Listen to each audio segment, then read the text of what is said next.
요한복음 2장 1절에서 11절 말씀을 함께 공독하시겠습니다. 사흘째 결혼날 갈릴리 가나에 홍례가 있어 예수의 어머니도 거기 계시고 예수와 그 제자들로 홍례 청함을 받았더니 포도주가 떨어진지라. 예수의 어머니가 예수에게 이르되 저들에게 포도주가 없다 하니 예수께서 이르시되 여자여 나와 무슨 상관이 있나이까? 내 때가 아직 이르지 아니하였나이다. 그의 어머니가 사인들에게 이르되 너희에게 무슨 말씀을 하시든지 내고 하라 하니라. 거기에 유대인의 정결례식을 따라 두세 통 드는 돌을 항아리 6이 놓였는지라. 예수께서 그들에게 이르시되 항아리에 물을 채우라 하신즉 아기까지 채우니 이제는 떠서 은혜장에게 갖다 주라 하시매 갖다 주었더니 은혜장은 물로 된 포도주를 맛보고도 어디서 났는지 알지 못하되 물을 떠온 하인들은 알더라. 은혜장이 신랑을 불러 말하되 사람마다 먼저 좋은 포도주를 내고 취한 후에 낮은 것을 내거늘 그대는 지금까지 좋은 포도주를 부었도다 하니라. 예수께서 이 표적을 갈릴리 가나에서 행하여 그의 영광을 나타내시매 제자들이 그를 믿으니라. 아멘. 요한복음 2장 1절에서 11절 말씀으로 그대로 하라, 이런 제목으로 함께 은혜를 나누겠습니다. 예수님께서 갈릴리 가나에서 물을 포도주로 만드신 사건입니다. 물이 포도주가 되었다. 기적이죠. 이 기적을 보면서 어떤 분들은 예수님께서 물을 포도주로 만드신 이 사건을 놓고 잔치집에서 사람들이 취할 수 있도록 마시게 했으니까 예수님께서는 그리스도인들이 술을 먹는 것도 용납하시는 거 아니냐, 이렇게 말씀하시는 분이 있습니다. 이 본문만 보면은 상당히 일리가 있는 말씀입니다. 그러나 그렇게 말씀하시는 분들은 이 본문이 말씀하시려는 의도를 모르기 때문에 그렇습니다. 오늘 본문에서 예수님이 분명하게 말씀하시려고 하는 것이 있습니다. 핵심적인 말씀이 무엇일까요? 포도주를 만드셨습니다. 술을 기적을 행해서 만들어 주셨어요. 왜 이렇게 하셨을까요? 거기에 있는 사람들이 먹을 수 있도록 하셨습니다. 또 예수님이 지금 사람에게 순종하는 거예요. 성경에 예수님이 사람에게 순종한 것은 요한복음 2장밖에 없습니다. 사람이 마리아에게 순종한 것 아닙니까? 참 이 본문은 어떤 면으로 보든지 굉장히 예외적이고 특이한 것들이 많이 있습니다. 있어서는 안 되는 일이죠. 뭐 있을 수 없는 일이에요. 그런데 예수님께서 왜 이러한 일을 행하셨을까요? 마리아 같은 경우에 보십시오. 예수님에게 포도주를 만드셔야 됩니다 라고 명령 같은 말을 합니다. 예수님께서 여자여 나와 무슨 상관이 있습니까? 라고 말을 하시지만 결국에는 포도주를 만드십니다. 그리고 이 사건이 제자들이 많이 제대로 믿음을 갖게 된 것 같은 표현하는데 그렇지 않습니다. 요한복음 1장에 보시면 베드로, 안드레, 야고보, 요한, 빌립과 빌립의 친구인 나다나엘 같은 경우에는 어떤 사건이 없었음에도 주님을 믿습니다. 이런 어떤 사건이 있어야 주님을 믿는 것은 아니죠. 그래서 우리는 이 본문을 보시면서 예수님께서 하셔서는 안 되는 일을 하시면서까지 이 일을 하신 것이 무엇일까? 왜 이렇게 하셨나? 이것을 통해서 말씀하시려고 하는 것이 무엇일까요? 여러분 생각해 보셨습니까? 혹시 평소에 생각해 보셨습니까? 그냥 물이 변해서 포도주가 되니까 그 기적을 행하신 거기에 많은 관심을 가지고 계십니까? 예수님께서 여기서 하시고자 하는 것은 딱 한 가지예요. 말씀하시고자 하는 것은 순종입니다. 순종이 무엇인가를 우리에게 아주 명확하게 말씀하고 계세요. 우리 교회에서 제일 원하는 게 순종 아닙니까? 그런데 사람들이 잘못된 순종을 하면서 신앙생활을 하니까 많은 문제가 있는 거예요. 제대로 된 신앙생활, 제대로 된 순종이 무엇인가를 오늘 말씀드리려고 합니다. 첫째로 하인의 순종을 볼 수가 있습니다. 하인들이 오늘 본문에 순종하죠. 순종하는데 그러려면 하인이 어떤 사람인가를 아셔야 돼요. 하인이 어떤 사람이죠? 하인은요, 전혀 자기의 의지가 없는 사람이에요. 자기 마음대로 아무것도 할 수 없는 사람입니다. 자기가 원하는 것을 해서는 안 되는 사람이에요. 이게 바로 하인이라는 거예요. 그러니까 하인이 누구에게 순종합니까? 지금 사람에게 순종하고 있어요. 이 하인의 행동들을 보면 이 하인들이 지금 예수님께 순종하는 것 아닐까? 왜요? 예수님께서 항아리에 물을 채우라고 하시지 않습니까? 물을 아구까지 채우고 또 그 물을 떠서 연회에 갖다 주라 이렇게 하시잖아요. 다 예수님의 말씀에 순종하는 것 같은데 누구의 말에 순종하는 거예요? 예수님의 말에 순종하는 게 아닙니다. 마리아가 뭐라고 말하죠? 하인들에게 무슨 말씀을 하시든지 그대로 하라. 그러니까 하인들이 예수님께 순종했구나 이렇게 생각하시는데 예수님께 순종한 게 아니에요. 이 문맥 제대로 아셔야 돼요. 사람에게 순종한 거예요. 마리아에게. 그래서 순종의 제일 첫 번째는 사람에게 순종해야 돼요. 사람으로부터 순종하는 것을 배워야 돼요. 그것을 배우지 못하는 사람은 가장 불쌍한 사람이에요. 지금 우리나라가 가정도 좀 시원치 않고 경제도 그렇고 사회도 그렇고 국가도 그렇고 좀 시원치 않은 부분들이 많이 있습니다. 많이 있는데 그 원인이 뭐냐면 순종을 제대로 배우지 못해서 그래요. 어려서부터 순종이 무엇인가 사람에게 배웠어야 돼요. 제일 먼저 부모에게 순종하는 것을 배워야 돼요. 부모에게. 이것을 어려서부터 배우지 않으니까는 문제가 되는 거예요. 지금은 자식이 하나둘 아닙니까? 그러니까 부모에게 순종하는 게 아니라 어떻게 해요? 오히려 부모가 자녀를 떠받드는 이런 시대가 되었습니다. 그게 잘하는 건 줄 알아요. 잘하는 게 아니라 망치는 거예요. 부모에게 순종할 수 있는 사람은 학교에 가서 선생님에게도 순종해요. 학교에 문제가 일어나지 않습니다. 부모에게 순종하지 않으니까 학교에서 이런저런 문제가 계속해서 더 많이 발생하는 거예요.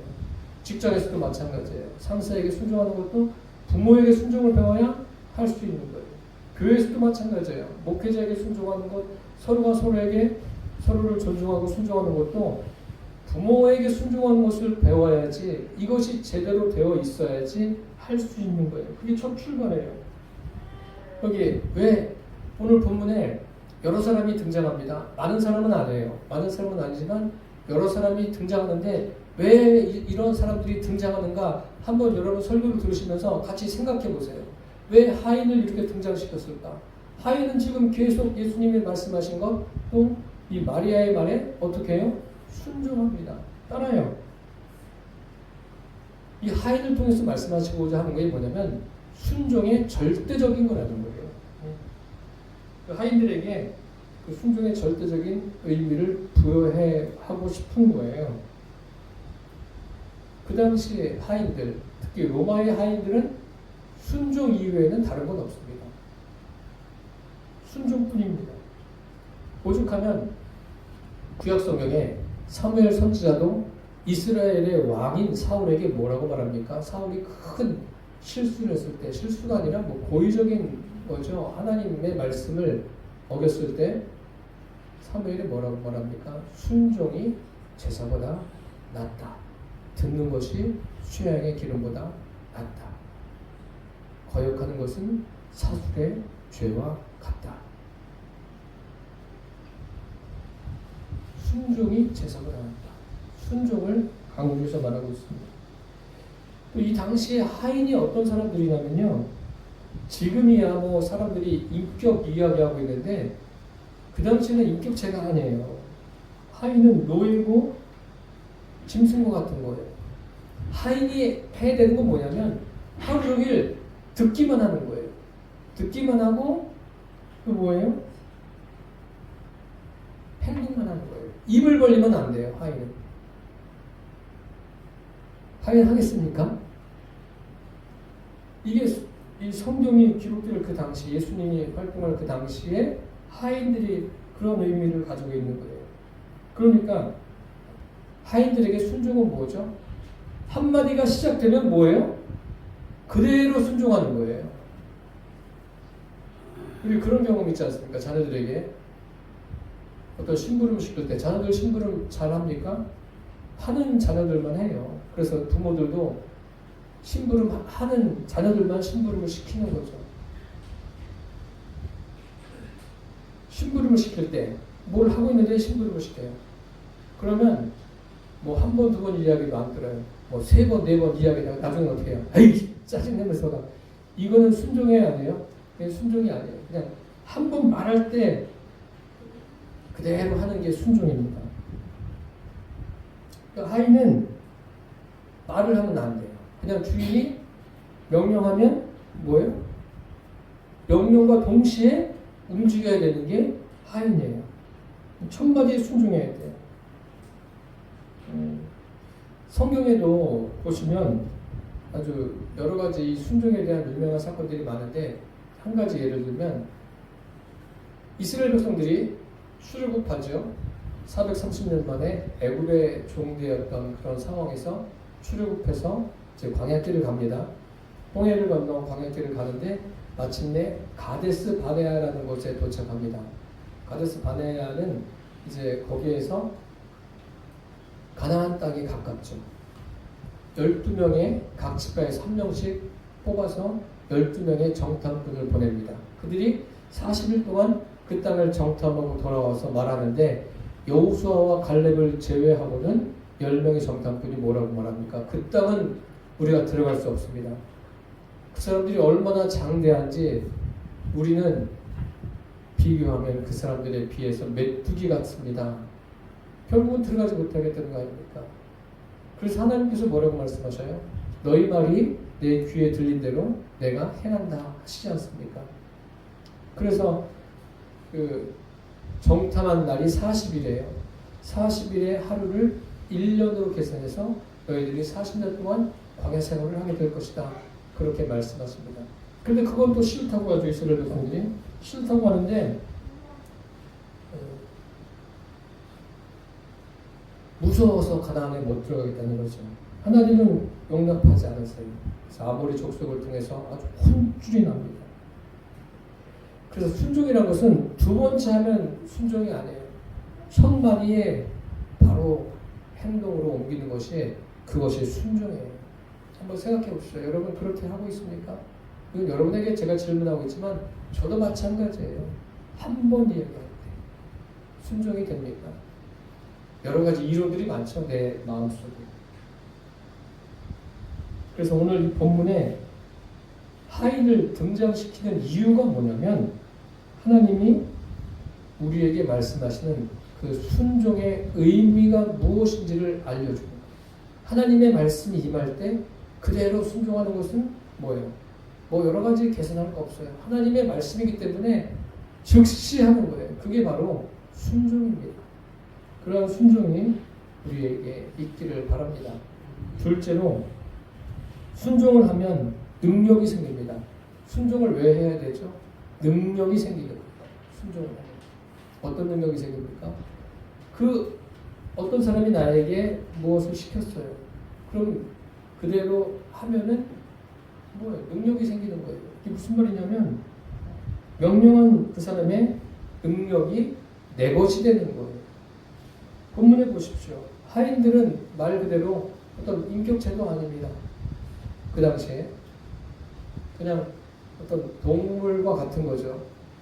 그런데 이 하인들이 예수님이 말씀하신 대로 그대로 행합니다. 물을 채우고 돌 항아리에 아구까지 채우고 또 물을 떠서 연회에 갖다 줍니다. 포도주가 됐어요. 이것을 누가 알아요? 연회에 있는 사람들은, 정작 그것을 먹는 사람들은 아무것도 몰라요. 그런데 성경에 보니까 물 떠온 하인들은 알더라. 그렇게 기록하고 있습니다. 이렇게 순종한 사람들이 주님의 그 능력을 경험하는 거예요. 그래서 제일 먼저 서두에도 말씀드렸지만 사람에게 순종해야 돼요. 순종의 대명사, 순종의 아이콘 하면 딱 떠올려지는 사람이 있죠. 누구예요? 이삭입니다. 예수님은 물론 당연히 순종의 최고봉이시죠. 그 다음에 이삭을 보시면 이삭은 하나님께 순종합니까? 아브라함에게 순종합니까? 아브라함에게 순종한 거예요. 어려서부터 아브라함에게 순종하는 법을 배운 거예요. 순종하는 법을 배우니까 나중에 어떻게 합니까? 나중에 하나님께 순종하는 사람이 된 거예요. 물론 어릴 때부터도 하나님께 순종하는 법도 동시에 배웠겠죠. 배웠는데 아버지에게 순종하면서 더 시간이 갈수록 하나님께 순종하는 사람이 되었습니다. 그래서 아브라함 같은 경우에는 믿음의 조상이 되었고 또 이삭은 뭐예요? 순종의 대명사가 되었습니다. 이렇게 순종한 사람은 아브라함과 이삭만이 아니에요. 성경에 나와 있는 믿음의 사람들, 아브라함과 이삭 이후에 모세라든지 다윗이라든지 또 선지자들을 보세요. 선지자들의 순종은 가히 우리가 따라갈 수가 없어요. 야, 어떻게 저렇게 할 수 있을까? 예레미야 같은 경우에, 호세아 같은 경우에 어떻게 저렇게 하나님 말씀에 순종할 수 있을까? 그래서 성경을 읽으시라는 거예요. 읽으시면 아, 순종이 이런 거구나. 그게 깨달아지는 거예요. 예수님 같은 경우에 보십시오. 예수님은 어떻게 말씀하십니까? 말씀 한마디도 아버지가 하라고 하시는 것만 하시는 분이 누구예요? 예수님이세요. 그러니 예수님의 순종은 아무도 따라갈 수가 없습니다. 예. 사람들은 순종을 하는 사람을 보잘것없는 사람으로 생각해요. 순종하지 않고 반항하는 사람을 높이 평가합니다. 그러나 그럴까요? 그것은 아직도 그 순종의 깊이와 능력을 알지 못하기 때문에 그렇습니다. 이렇게 주일에 예배드리는 게 하나님께 순종하는 거예요.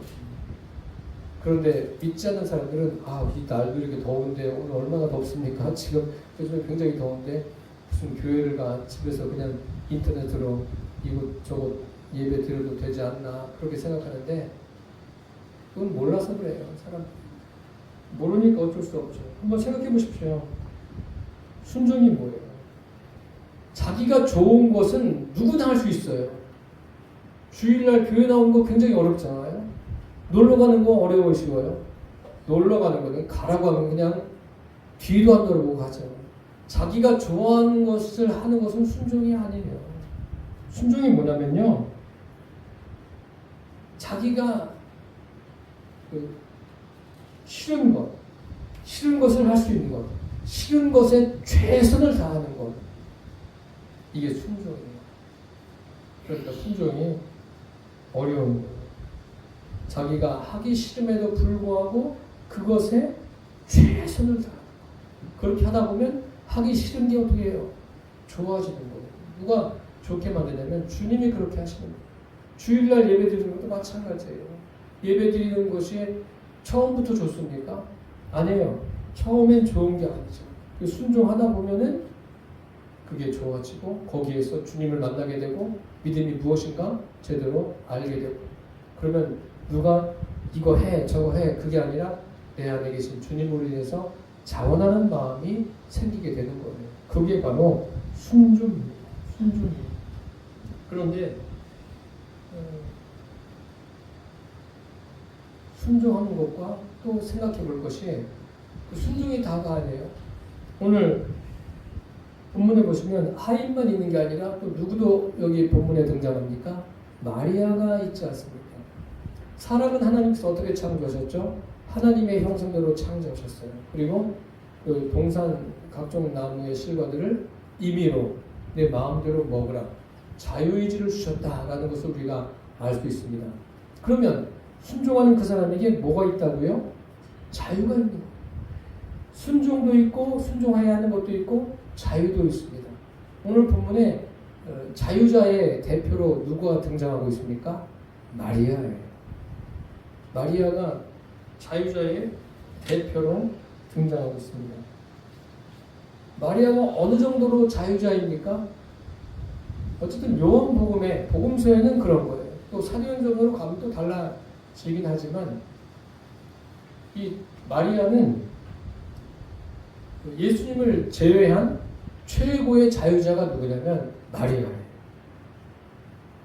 오늘 이 포도주 사건 때문에 예수님께 왔을 때도 누가 오라고 해서 온 게 아니잖아요. 예수님께 뭐라고 그래요? 포도주를 만들라고 해요. 예수님이 그렇게 이야기해요. 그러면 어떻게 이렇게 말할 수 있을까요? 예수님이 포도주를 만들 수 있을까요? 사람들은 마리아가 믿음의 행동이다 생각하는데 그게 아니에요. 믿음의 행동이 아니라 성경에는 기록되어 있지 않지만 성경 외의 문서들이 참 많습니다. 외의 문서들이 뭐냐면 외경이라든지 또 여러 가지 문서들에 보면은 예수님에 대한 이야기가 있어요. 예수님에 대해서 어떤 이야기가 있냐면 예수님께서 그 새에 어릴 때 부러진 새를 가져다가 이렇게 만져서 날려보내는 그런 것을 이 마리아가 본 거예요. 여러 가지로 봤겠죠. 또 성경에 보면 누가복음에 예수님께서 12살 때 성전에 남으셔서 제사장과 토론을 하지 않습니까? 얼마나 놀라워요. 12살짜리가 뭐 알면 얼마나 알겠습니까? 그런데 토론하는데 그것을 당해내는 사람이 없는 거예요. 그러니까 이 마리아는 무엇을 알고 있냐면 예수님에게 어떤 능력이 있다는 것을 알고 있어요. 그래서 오늘 본문에도 이렇게 이야기하는 거예요. 복음서에 보십시오. 다른 사람들은 예수님께 와서 사정을 하죠. 이거 이렇게 해주십시오. 저렇게 해주십시오. 그렇게 이야기하는데 마리아는 지금 뭐예요? 사정이 아니라 가만히 보면 명령에 가까운 이야기를 하고 있어요. 예수님께. 부탁을 하면서 명령에 가까운 이야기를 합니다. 예수님은 이 여인에게 뭐라고 말합니까? 나와 무슨 상관이 있습니까? 여자여 나와 무슨 상관이 있습니까? 이렇게 말합니다. 사실 물을 포도주가 되게 하는 것이 기적이긴 하지만 이게 예수님의 구원사역과 무슨 관계가 있습니까? 구원사역과는 관계가 없어요. 구원사역과 포도주와 무슨 관계가 있습니까?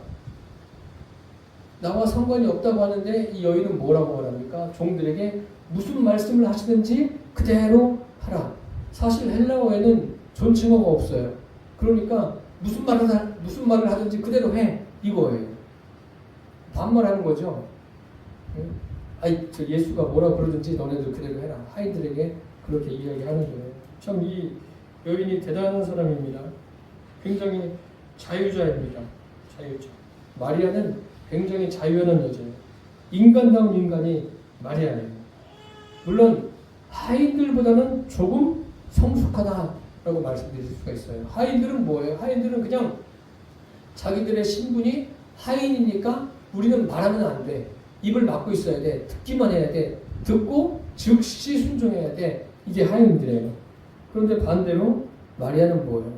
즉시 순종이 아니라 그냥 말만 하고 자기가 하고 싶은 대로 하는 그런 자유자입니다. 그런데 예수님을 이 땅에서 누구보다 잘 아는 사람이 누구예요? 마리아예요. 왜요? 동정녀 탄생 아닙니까? 누가 임신한 거예요? 마리아가 한 거예요. 그리고 그런 이야기를 듣습니다. 어떤 이야기를 들었냐면 강구에 쌓여서 구유에 놓인 것이 표적이 된다. 마리아가 들었어요. 들었을 뿐만 아니라 안타까운 것이 뭐냐면 이렇게 다양한 것을 체험한 것 아닙니까? 성령으로 잉태되었다라는 것을 듣기도 하고 그런데 정작 아, 이분이 하나님이시구나 라는 것을 정확하게 알아야 될 마리아는 예수님을 하나님으로 알고 있는 거예요? 모르고 있는 거예요? 모르고 있는 거예요. 이런 부분들도 알고 성경을 읽으셔야 돼요. 그런데 이 마리아는요, 꽤 순종을 잘하는 사람이에요. 누가복음에 보면 이런 말씀이 있습니다. 천사 가브리엘이 와서 성령의 능력으로 말미암아 잉태한다고 했을 때 마리아가 이렇게 반응합니다. 주의 계집종이오니 말씀대로 내게 이루어지리라. 제대로 알고 그런 건지 모르겠는데 어쨌든 순종한다는 거, 받아들인다는 거 아닙니까? 그렇게 이야기했습니다. 그런데 안타까운 것은 예수님을 어떤 능력자로는 보았지만 하나님으로 보지 못했어요. 유대인들도 다 마찬가지예요. 예수님을 누구로 봐요? 능력자로. 그러니까 예수님이 뭐 세례 요한이다, 예수님이 뭐 예레미야다, 뭐 선지자 중에 하나다 이렇게 이야기하는 거 아닙니까? 실제로 예수님이 십자가 못 박혔을 때 사람들이 뭐라고 말합니까? 십자가에서 내려와라, 너와 우리를 어떻게 하라? 구원하라, 이렇게까지 이야기하지 않습니까? 그러니까 예수님을 무엇으로 알고 있는 거예요? 능력자로만 알고 있는 거예요. 이 마리아 같은 경우에는 예수님을 가장 잘 알 수 있는 요건을 갖추었음에도 불구하고 예수님을 제대로 모르고 있어요. 예수님을 하나님으로 알지를 못하고 있습니다. 그 육신 안에 계신 하나님을 모르는 거예요. 우리는 어떻습니까? 우리는 예수님을 누구로 알고 있어요? 그냥 우리 단순히 기도하는 기도 제목을 들어주시는 그런 분으로 알고 계십니까? 예수님은 절대 그런 분 아닙니다.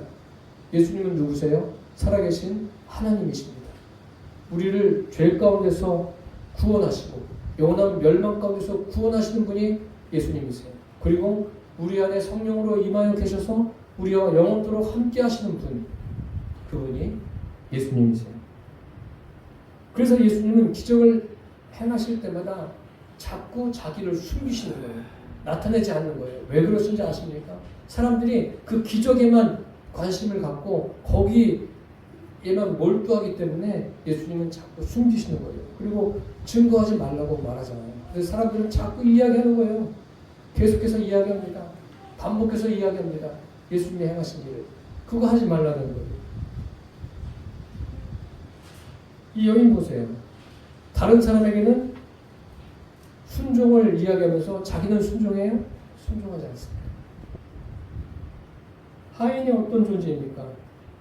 하인은 자유가 전혀 없는 존재로 순종하는 거예요. 마리아는 뭐예요? 자유가 누구보다 많은 존재로 순종하지 않는 거예요. 그러니까 둘 다 지금 뭐예요? 둘 다 이렇게 하면 안 되는 거예요. 필요한데 자유도 필요하고 순종도 필요한 거예요. 둘 다 해야 돼요. 하인에게서 반쪽을 가져오고 이 마리아에게서 반쪽을 가져와서 합쳐야지 하나가 되는 거예요. 무슨 말씀인지 이해가 되십니까? 순종과 자유가 조화를 이루어야 돼요. 그리스도인들도 마찬가지예요. 오늘 그리스도인들도 순종과 자유가 공존해야 돼요. 자기의 자유만 원한다면 순종할 수가 없습니다. 그게 성경 창세기에 나와 있는 것 아닙니까? 하나님께서 하나님의 형상대로 사람을 창조하셨어요. 그리고 선악을 알게 하는 나무의 과실을 먹지 말라 말씀하셨어요. 그런데 어떻게 했습니까? 먹었어요. 먹었다는 것은 뭐예요? 순종보다 자유가 앞서는 거예요. 그래서 하나님과의 관계가 단절되는 건 아닙니까? 마리아를 통해서 우리에게 보여주는 건 뭐냐면 마리아는 철저하게 아담의 후손이다 말하는 거예요. 그런데 하나님의 뜻은 뭔지 아십니까? 하나님의 뜻은 자유자로서 순종하길 원하세요. 이 두 가지를 다 하길 원하세요. 그런데 사람들은 자유하길 원해요. 순종보다 자유하길 원해요. 그런데 주님은 순종과 함께 자유를 원하십니다. 무슨 말씀인지 이해가 되십니까? 이 두 가지를 소유하신 분이 누구예요? 예수님이세요. 예수님은 전지전능하신 분이세요. 능력이 무한하신 분입니다. 뭐가 모자라서 지금 마리아에게 순종하십니까? 그거 아닙니다. 오늘 이 본문은 예수님이 물을 포도주로 만드신다? 이건 좀 모순된 이야기예요. 예수님에게. 그러니까 사람들이 이 본문을 보고서 그러면은 술을 허용하는 건 아닌가, 이렇게 술 문제로 가고 있어요. 이거는 술 이야기하는 게 아니에요. 순종을 이야기하는 거예요. 오늘 본문은 예수님이 하지 말아야 될 일, 그것까지 굳이 하시면서 말씀하시고자 하는 것은 순종과 자유입니다.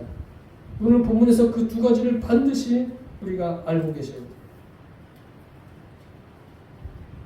얼마나 순종이 절대적이냐. 예수님이 보여주지 않으셨습니다.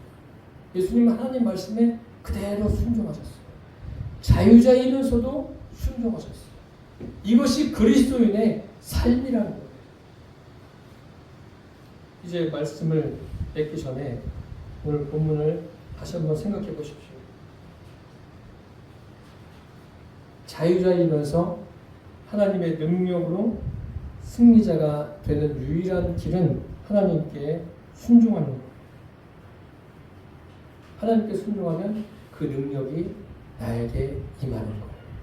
우리가 능력의 소유자가 되는 겁니다. 하나님은 우리 눈에 보이지 않습니다. 우리가 예배 전에 늘 함께 말씀을 읽지 않습니까? 하나님은 영이시니. 그러면 그 영이신 하나님께 우리가 어떻게 순종할 수 있습니까? 순종하는 길은 내 의지가 출발을 해야 돼요. 내 의지. 그리고 내가 자유하면서 순종할 수 있어야 돼요. 이것이 어떻게 가능할까요? 성경에 이런 말씀이 있습니다. 그리스도의 장성한 분량에까지 자라라. 그러니까 우리는 매일같이 성숙해져야 돼요. 이번 주 지나서 다음 주에 만났을 때 서로가 서로 주님 안에서 성숙해져야 합니다. 예수님처럼 완전한 자유자면서도 완전히 순종할 수 있는 길은 딱 한 가지예요. 그분을 소유하는 거예요. 그분을 소유하는 게 무엇입니까? 살아계신 하나님을 내 안에 모셔드리는 거예요. 성령 하나님이 저와 여러분 안에 계시지 않습니까? 우리는 완전한 자유자입니다. 이제 그 완전한 자유자로서 주님의 순종을 보시고 저와 여러분도 하나님 앞에 순종하는 자가 되시기를 바랍니다. 누구의 가교에 의해서 맹종하는 게 아니라 내 안에 계신 주님, 그분으로 인해서 순종이 되어지는 그러한 그리스도인의 삶을 살게 되시기를 바랍니다. 그럴 때 이 주변에 있는 사람들에게 제대로 된 복음을 전할 수 있고 그들을 주님께로 인도할 수 있습니다. 저와 여러분이 꼭 기억하십시오. 순종만도 아니고 자유만도 아닙니다. 주 안에서 자유자로서 주의 말씀에 즐거이 순종함으로 주님의 기쁨이 되고 이 땅에서도 주님으로 인한 순종의 기쁨을 모두 누리며 살게 되시기를 축원합니다. 기도하겠습니다. 살아계신 주님, 오늘 예수님께서 가나 혼인잔치에서 물을 포도주로 변화시키는 이 사건을 통해서 말씀하시고자 하는 것이 무엇인가 깨닫게 해주셔서 감사합니다. 우리 모두가 다 예수님처럼 완전한 자유와 완전한 순종을 하는 그리스도인 되게 하여 주옵소서. 예수님의 이름으로 기도드립니다. 아멘. 다 같이 찬송가